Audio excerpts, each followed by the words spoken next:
Hey, what's up to all 5 of my subscribers? I have not done a video in a while. I've been doing other things that aren't so good for video. But anyway, I've been seeing a lot of videos about prepping and packing for Milsim events. But I don't agree with all of them, and a lot of them, well, none of them I've seen really are kind of from a Russian perspective, and I'm kind of doing Russian kit now. So I thought I would do this kit as I'm preparing for Milsim West's Battle for the Caucasus. Those of you who don't know, Milsim West events are kind of the longer form, semi-hardcore events that are going on now, 40 hours long. You're constantly in the field day and night, so no going back to your car, no going to hotel breaks. It's kind of continuous action. So, somewhere sort of right in the middle towards Lion Claw end of things, between Lion Claw and kind of an East Wind event, which is now over. So anyway, I want to go through the packing list and then all the stuff I bring, which is maybe more than most people would bring, but I prefer to have things that I might need, as long as they're not adding too much weight. So let's go through the first line kit first. Most of this stuff is going to be found in the MSW TACSOP, which is a document they have, really nice, that covers all the rules, all the required gear, basically all the information you would need if you're a first-time player, and especially if you haven't done a lot of Milsim events. They categorize things into bold red required items and then recommended items. Personally, I would consider the vast majority of the recommended items to be required. Like, you should have those. They will help you out a lot. But if you don't, no big deal. We will go through all of this here. So let's start with the first line. So this is kind of just what's on your body immediately. So first off, we have, well, let's go from the bottom up. We got some underwear here. We got 3 or 4 pairs of socks. These are a mix of Smart Will, Wigwam mostly. I think there's 511 sometimes. Good socks are really important. Do not wear cotton socks. You will fuck your feet up bad, and then you will be useless. So get some good socks. Likewise for underwear, here's some Under Armour. Got some Ex Officio now, which are really great. Something that, breathes and isn't going to stay wet, because then you will be miserable.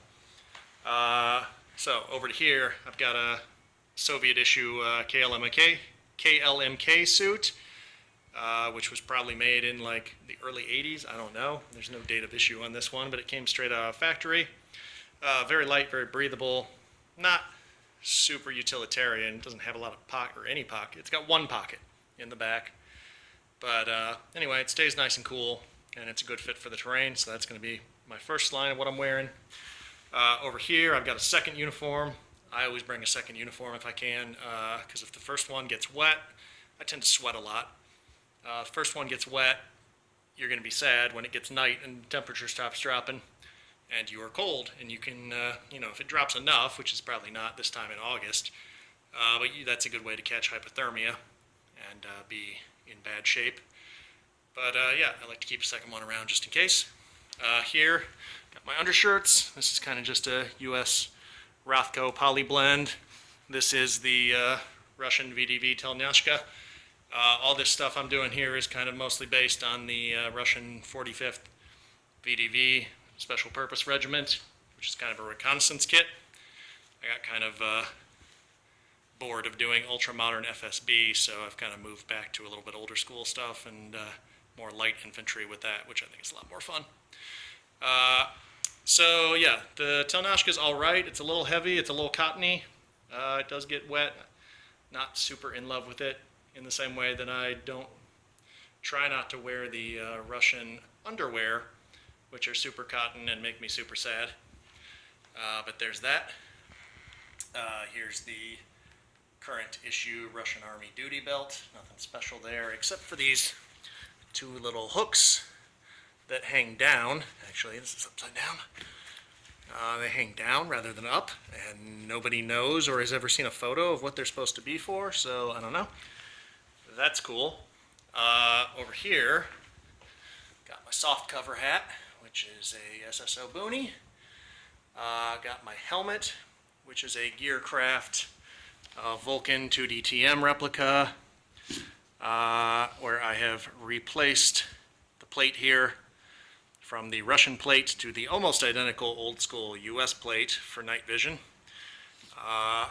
There's my night vision.